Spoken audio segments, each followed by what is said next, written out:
what is a creative mind? Oh. How big an answer do you want?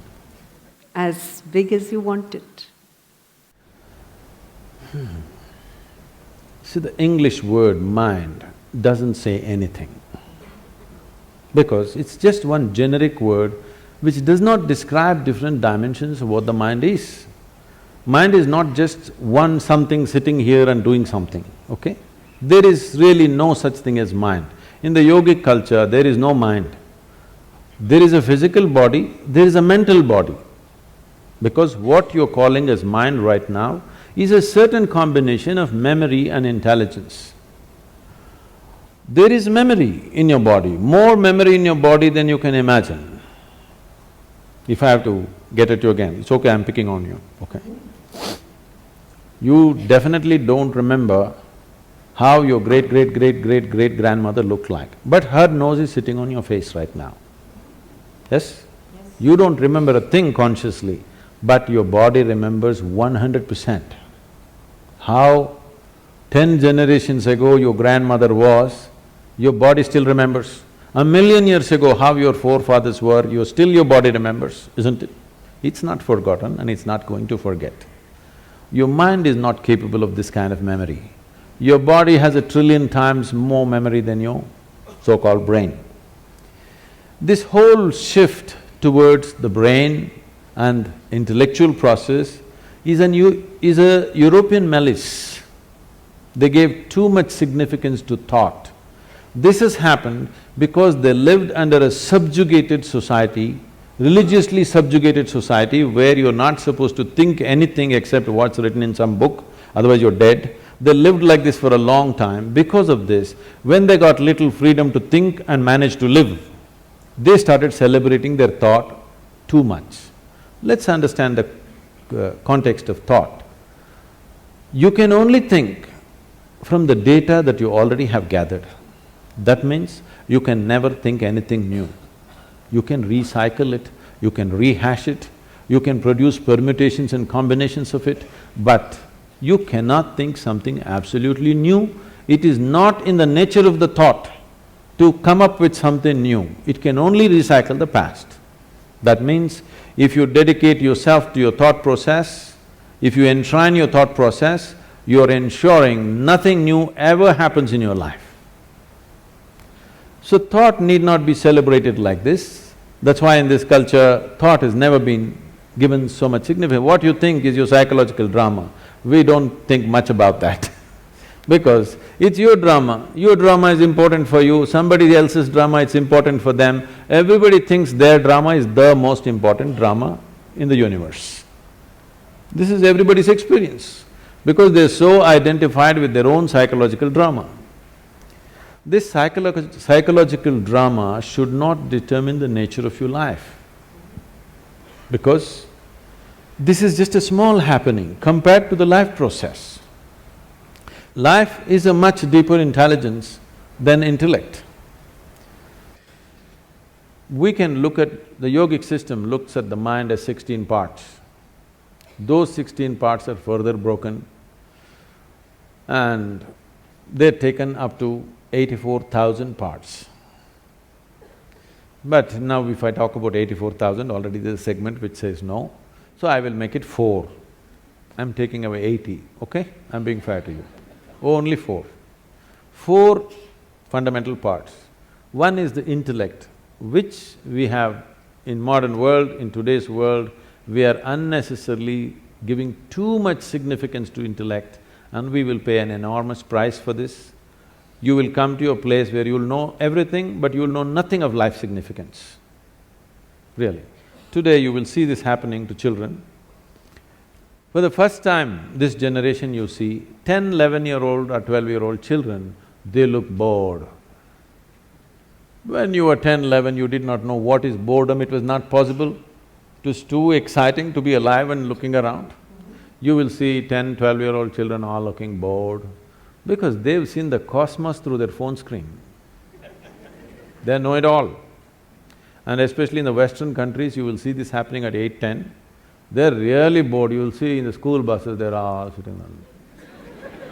bored. Because by the time you're 12, you already had one love affair, you know what is a break, you know how to all this recover from that, you tasted alcohol, you've seen this, probably you've gone into all kinds of physical things, and you know the cosmos. What more? By the time you're 15, there's really no purpose for you to exist for many of them. You should not be surprised if this culture continues. I'm not saying this is a prediction, it is something that I see beginning to happen. In another 50 or 100 years' time, if 25 to 50% of the people commit suicide, you should not be surprised, because life needs some exuberance. If too much information happens to you without experience, that exuberance will be gone and a false sense of knowing becomes so strong in you. This is the danger of intellect, because intellect wants to dissect everything. Intellect is like a scalpel, the sharper it is, the better it is, it wants to dissect and know. Dissection works with some things, not with all aspects of life. If you want to know the poor frog, you remember? The poor frog that you crucified and cut, and great knowledge you acquired from all that torture is unbelievable. How much knowledge you know. For the torture that frog went through, how much knowledge you have acquired is quite unbelievable. All that you got to know. Now you got interest, suddenly you got interested, the mother that you had ignored, you want to know your mother today. Please get yourself a sharp knife, start the dissection. You may know everything about her liver, kidney, heart, but you won't have a mother left, that's all. So life cannot be known by breaking it up. You can know physical things by breaking it up. You cannot know life by breaking it into pieces. But this is the nature of the intellect. The whole modern science has evolved from human intellect. Because it's produced technological benefits, you can't argue against it, because people, yeah. they think they're scientists, they know nothing about science. They're just enjoying their iPhone. They think they're scientists because they can do this. No, technology is fine, it's brought much comfort and convenience, but it will not bring life to us. So intellect is like this. Intellect will be useful only depending upon what it is identified with and what is held, what holds this, how steadily. So the next dimension of the mind, the first one is called as buddhi, which is the intellect, the second one is called as ahankara. Ahankara does not mean ego, this, that, it means the identity. Whatever you identified with, your intellect functions only around that. Simple, if you just identify with a nation, if you say, I'm an Indian, everything Indian looks beautiful. If you cross the border and you say you're something else, all that looks beautiful. So whatever you identified with, it's only with that the intellect functions. So ahankara is the identity. How consciously and how steadily your ahankara has been created will determine the effectiveness of your intellect. Just because it's sharp, it does not mean it'll be effective, because sharp intellect or a sharp knife can cause any amount of damage to you. If you have a sharp knife and you don't have a steady hand, you will cut yourself all over the place. That's all that's happening. Human suffering is just this. You don't know how to hold this intellect in your hand properly. Every day you're cutting yourself. All suffering is on self-help because your own mind causing this to you all the time. No matter what happens, people suffer, whichever way they suffer, because they don't know how to hold this intellect. If you had the mind of an earthworm, you would be quite peaceful. Yes? You're trying to do it in so many ways to reduce the sharpness of the intellect by drink, by drug, by overeating, by doing all kinds of things somehow to take away the sharpness because the damn thing hurts.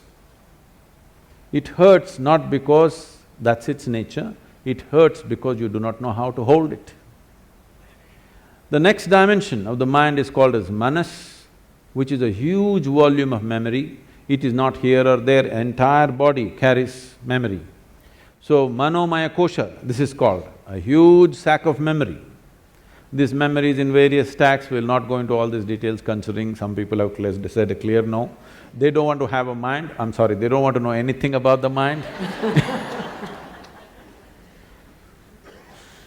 So the fourth dimension of the mind is called as chitta. Chitta means it's pure intelligence. It is unsullied by memory. It has no trace of any kind of memory, it's just pure intelligence. If you touch this, then you have access to what you're referring to as the source of creation, because all kinds of things might have been fed to you. God is this, God is love, God is compassion, God is kind, whatever. Somebody come, stand on the edge of this stage, say all the prayer you want to say and fall. Let me see whether compassion happens to you or a cracked bone happens to you. I would like to check, all right? All these things have been made up because whatever somebody is deprived of, they will attribute that quality to their idea of God. Your ideas of God have come only because you do not know how this whole creation happened. Because you don't have an answer, you made it up. Because you're a human being, you said a big human being is sitting up there. Oh, how can you do all this? If somebody asks, he has 10 hands, so he does lot of things, not like you. Whatever, it's all right for children. But essentially because you do not know how creation happened, you are coming up with explanations. So that which is the source of creation, don't believe what I say, what anybody says. Pay attention to one piece of creation. Just take a flower, pay attention to this, pay an attention to a leaf or an atom or an ant. All you will see is phenomenal intelligence beyond anything you can imagine, yes? But nobody told you God is intelligence. But this culture has said this to you in many ways. They told you Chidakasha, Chidambara and so many things to tell you if you touch your chit, the whole existence becomes yours. Everything that's worth knowing is right here because you have access to the source of creation. So these are the four dimensions of your mind. Unfortunately, the modern education thinks by just feeding information and keeping the intellect reasonably sharp, everything is going to happen. No. You will rip this planet apart looking for well-being. You may lose the planet, or you may manage to go to another planet and start your work again there. But well-being will not happen. If well-being has to happen, you have to dig a little deeper into this one, otherwise, no.